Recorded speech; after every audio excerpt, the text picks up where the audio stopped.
was around 10 years old when this happened. Me and my two best friends and our parents were on a long vacation in Turkey in a very good and safe hotel. One night, me and my two best friends, who I'll call Tim and Phil for this video, were staying at Tim's room in the hotel while our parents were in the hotel restaurant. The room wasn't bad. Actually, all of our rooms seemed safe. At least we thought it was. We were having a lot of fun watching Simpsons and playing Monopoly, but what happened that night still makes me have chills. So it was around 1 a.m. and our parents were late. Phil looked at them through the window and said, "They're still in that stupid restaurant." "Yeah, they told us they'll come back until 11 p.m. I answered. Guys? Someone is knocking on the door," Tim said. "It's probably just room service," Phil said. Can we not open the door?" I said. I was pretty scared in that situation. I was only 10, and my friends were only 2 and 3 years older than me. So we were all pretty much defenseless children in the room. Tim, who was the oldest, answered, "Oh, come on, it's just room service." No. The guy on the other side of the door said, "Hello. Can you please open the door?" When he said that, we were all scared. In a couple of minutes of silence, he said in a louder voice, "Open the goddamn door!" I started crying because I knew he was in room service, because if he was, he would have talked in Turkish. I was in shock as in that moment I realized that this strange guy is using a fake ID card to open the door. Tim grabbed both of us and we ran to the bathroom and locked the door. Luckily, the guy wasn't fast to get us. He was screaming to open the door. I said, "Look, a phone." Luckily, Tim's mom left her phone so we could call her if we needed anything. So Phil grabbed the phone and called his dad and told him the situation. And they came up to find the guy nowhere. They thought we were lying to them until the hotel manager showed them the footage. We found out that the man was stalking us and a couple other children. In a couple of days, police had finally caught him. He was a serial rapist and a pedophile. We were just lucky he wasn't fast to get us. I will never forget that night, as that was the worst day of my life.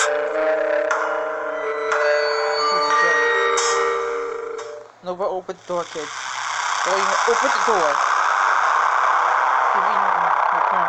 When I was 15, my mother went out shopping and left me in charge of the house. It was starting to get dark and I realized my little brother was nowhere to be found. I asked my sister if she knew where he was and she said he had gone to the park around the corner to kick his soccer ball around. I told her to watch the house while I was gone and ran off to the direction of the park. When I got there, I was surprised to find the park completely empty. I called out my brother's name, but there was no answer. I started to get worried, and all of a sudden I heard a faint muffled noise coming from my left. I turned just in time to see a tall figure disappearing behind a large fence. I sprinted as fast as I could. When I came around to the other side of the fence, I saw something that almost made me choke in horror. My little brother was being dragged down the alleyway by a tall man. Again? I flew into a rage and tears of anger streamed down my face. I ran at him. He must have heard me coming because he turned around to face me and he dropped my younger brother. The tall man tried to grab me, but I was running at him so fast that when I slammed into him, it knocked him off his feet. He swore and tried to get back up, but I just started stomping on his face. Without stopping to ask questions, I picked my brother up and ran as fast as I could back to our house. By this time, it was pitch black outside and my mother was home. She was frantic with worry, and when she saw the look on our face, she realized that something bad had happened. As I explained, my brother and I started crying, and my mom gave us both the biggest hug ever, and she cried with us. Eventually, the police were called, but this guy was never found.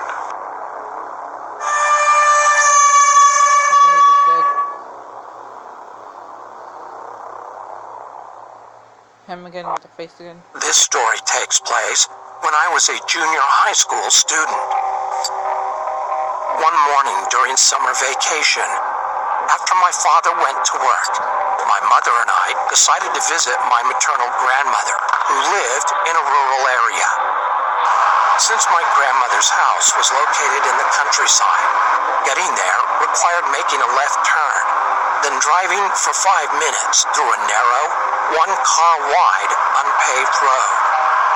There were rice fields and forest on the sides of the unpaved road. As soon as we arrived, I greeted my grandmother, then went into my youngest uncle's room.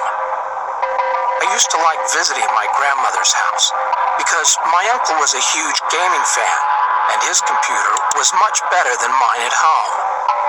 So once I confirmed my uncle was at work, I turned on his computer and started playing Doom 3, which used to be the most popular game once upon a time.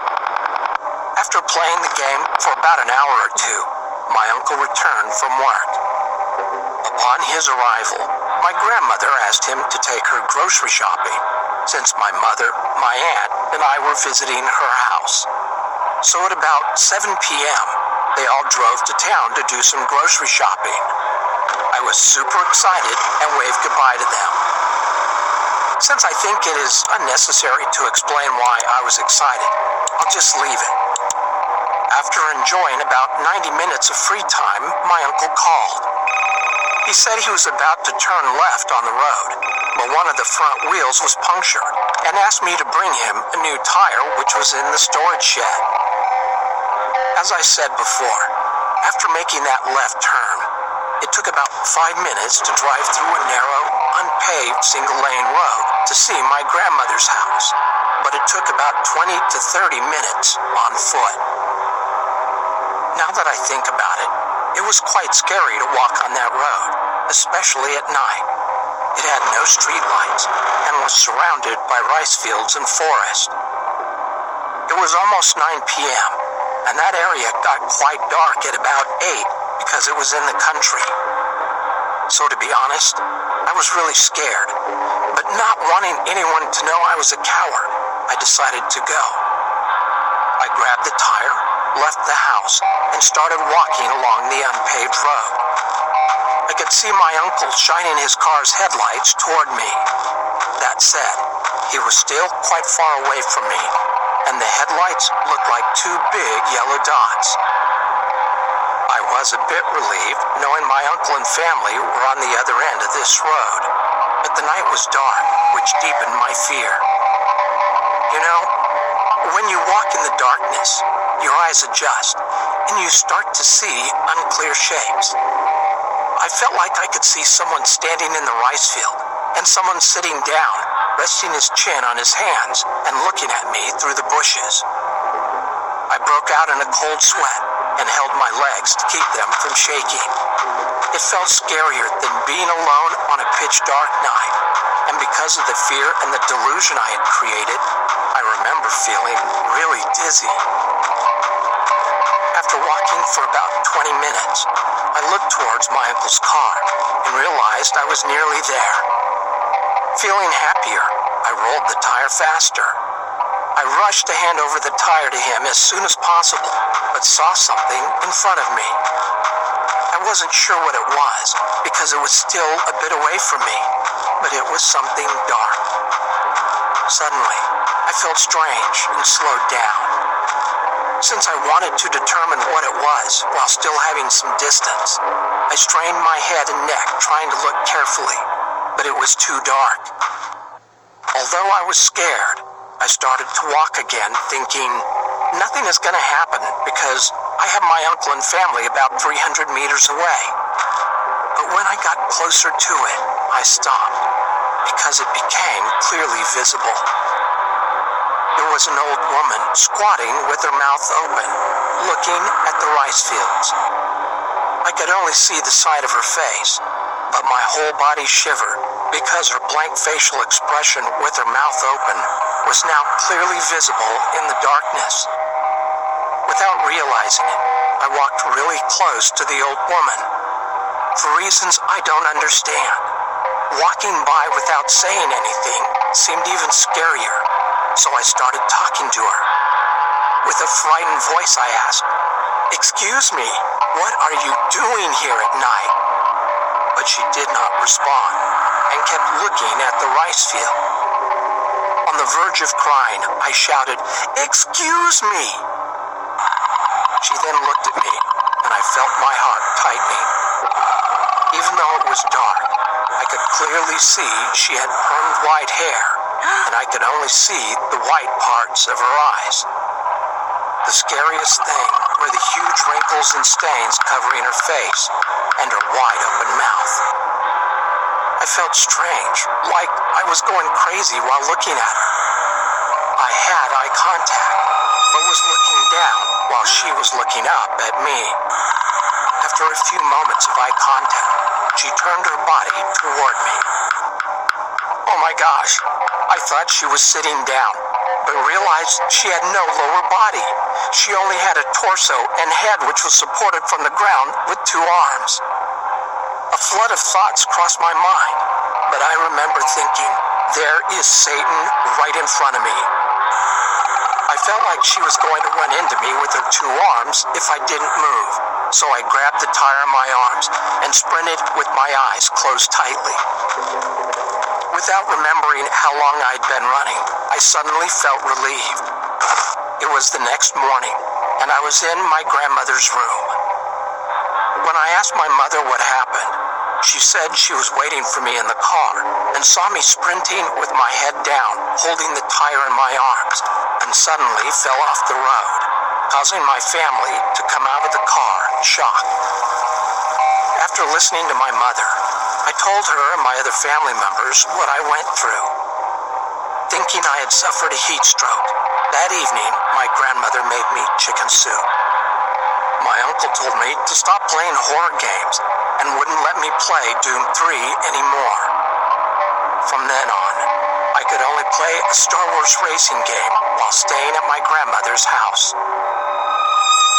I still believe it was not a ghost that I saw that day. It was just an illusion caused by my mental weakness.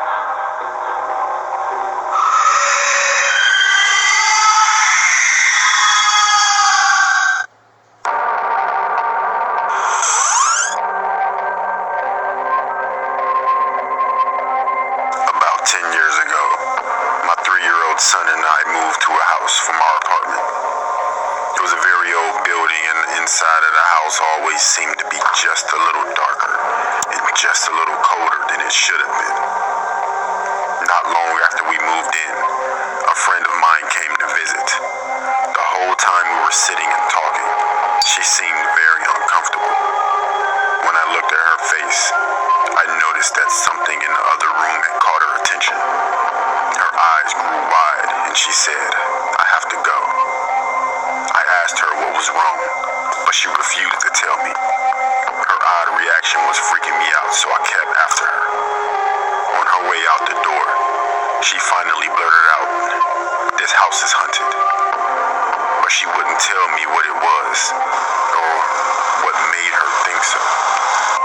To this day, she still refuses to tell me what she saw. About a week later, my 3-year-old son casually asked me who the old lady in the bathroom was. One day, I was leaving my house for work, and I got to the car and I realized I needed to run back in the house to get something. I walked into the house, and as soon as I got inside, this framed photo on the wall shot off the wall. It didn't fall down. It shot horizontally away from the wall, and it landed on a mosaic table with enough force to break some of the tiles off of it. I felt like whatever was in the house was pissed, and that I came back in after it thought I had left for the day. After living in the house for about 6 months, I noticed a weird square cut into the boards on the deck. There was no handle, but I was able to pry it up. The hole was just big enough to fit through, and there was a ladder going down. For some reason, I went down and I found myself in what looked like a homemade basement. It was basically just a room dug out of the earth, with no constructed walls or stone supports or anything like that. It was very dark, but I could see something over in the corner. It was a suspicious looking stone. It looked like one of those old headstones you see in cemeteries. Just then, some insects started jumping on me, so I got out of the basement as fast as I could and never went back. Now this is the part that affected me the most. It's also the reason we left the house. One night I was in bed laying on my stomach just about to fall asleep, and I heard someone walk into my room. The footsteps came from the doorway over to my bed. I didn't realize until later that the fact that I heard the footsteps was weird because the room was carpeted. When the footsteps reached my bed, I felt someone put their hands on my back. 2 hands, just gently laid flat on my back and kept me there. I assumed it was my son. "What are you doing?" I asked, but there was no answer. I looked up. No one was there. I got up and checked my son's bedroom, and he was in bed fast asleep. We moved out soon after that, and we never looked back.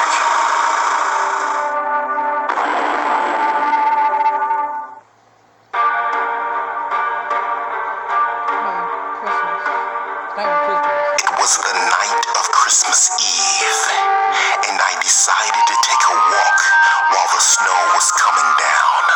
I love to do that during the Christmas season, just to see all of the beautiful decorations and lights that lit the city, which normally was quite dull and lugubrious and low-key due to the small population of the city that I lived in at that time. Christmas was the time when the city came to life, and I loved it. As I arrived into town, it was busy due to all of the shoppers that were picking up those last-minute Christmas presents. As I glided past the Christmas carolers that stood on the side of the sidewalk singing, their voices beautifully echoing about here and there, as children played nearby, laughing and having snowball fights added more of that Christmassy feeling to the jolly atmosphere. It reminded me of that special childhood time that I had growing up as a kid. I missed that. As my eyes glanced up at the icicles that hung from the leafless trees overhead, I decided to cross the street to get me a cup of eggnog that was being sold at one of those stands. But as soon as I started to cross the street, out of nowhere came a large red pickup truck speeding past me, coming mere inches away from hitting me. I then found myself flat on my back, then being helped up to my feet by no other than Santa Claus himself, or should I say, a man dressed like him. "Thank you, Santa," I said to him. He gave a little hint of a smile and nodded. Then he reached into his large red bag and pulled out a box that was wrapped beautifully in gold Christmas paper. I thanked him and headed back home. Halfway home, suddenly I heard bells and the sound of hooves pounding the pavement behind me. When I turned around, there was Santa on his sleigh with reindeer leading the way. And up they went, overhead and over the houses, vanishing quickly into the distance.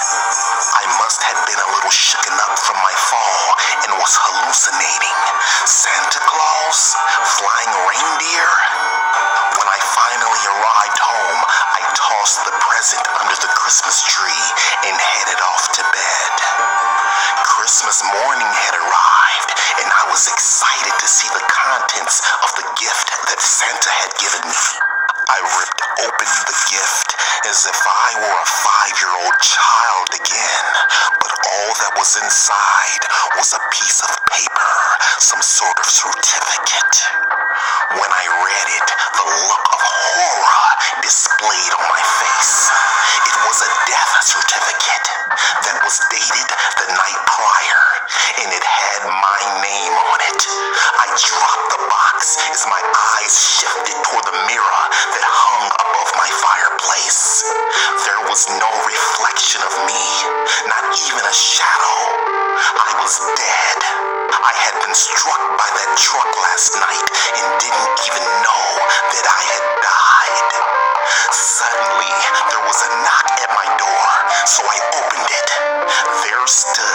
the same Santa Claus that helped me up and gave me the present.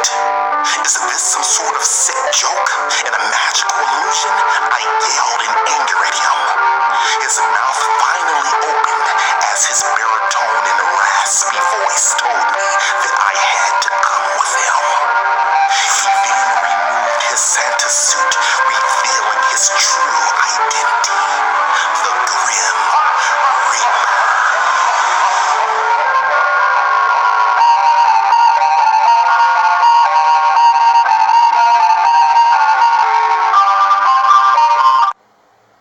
It's crazy.